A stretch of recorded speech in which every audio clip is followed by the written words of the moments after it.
Chers auditeurs, chères auditrices, chers frères et sœurs en Christ, nous continuons en ce 15e dimanche du temps ordinaire de l'année A, la lecture de l'Évangile selon saint Matthieu. Nous lisons au chapitre 13 des versets 1 à 23.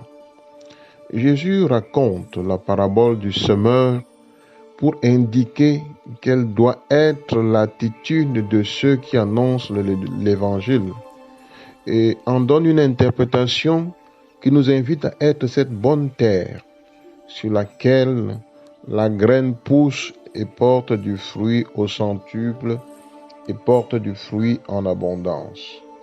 Il est clair que dans cette parabole, la semence est la parole de Dieu et que le premier semeur est Jésus lui-même. Jésus est le premier à avoir semé la parole de Dieu. Les évangiles mettent en lumière cette mission de Jésus qui est annonce de la bonne nouvelle par la parole et les actes. Il a connu le premier les refus, les résistances à l'accueil de la parole, mais il a continué l'annonce.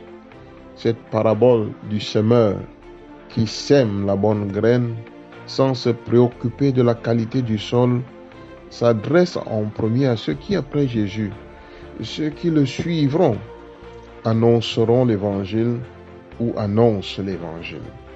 À l'image de ce semeur, ils doivent annoncer la bonne nouvelle à tous sans se préoccuper de la qualité de la terre.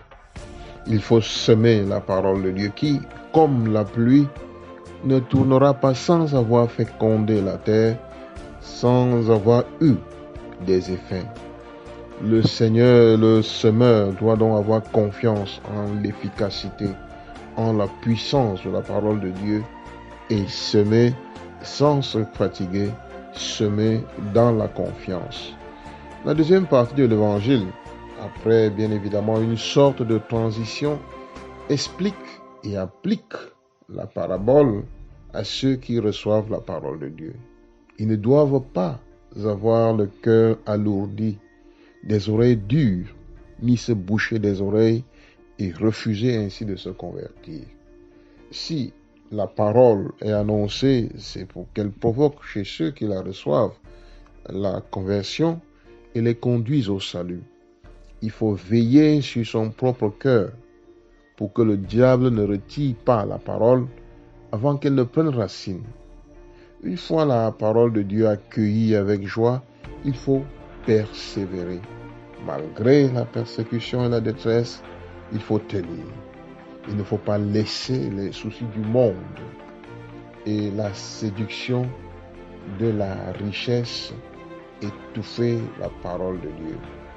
Il faut être cette bonne terre qui accueille la semence. Oui, il faut accueillir la parole de Dieu. Il faut l'entendre et la comprendre. Il faut la prendre avec soi, la garder pour qu'elle porte du fruit en abondance. Cette parole de l'Évangile s'adresse à tous et à chacun et nous invite à accueillir la parole de Dieu, à accueillir la parole de Dieu dans toute son efficacité, dans toute sa puissance et à en devenir des missionnaires. La parole de Dieu doit produire des fruits de salut dans notre propre vie et faire de nous des témoins de la bonne nouvelle, des signes de la présence de Dieu dans notre monde. Elle doit nous rendre capables non seulement de dire aux autres qui sont aimés de Dieu, qui sont appelés au salut, mais de leur faire sentir qu'ils le sont vraiment. Seigneur Jésus, merci de m'inviter à sortir pour semer ta parole sans me préoccuper de la qualité de la terre. Donne-moi la grâce d'être le premier, cette terre fertile sur laquelle ta parole produit des fruits en abondance. Notre-Dame de l'Espérance, priez pour nous.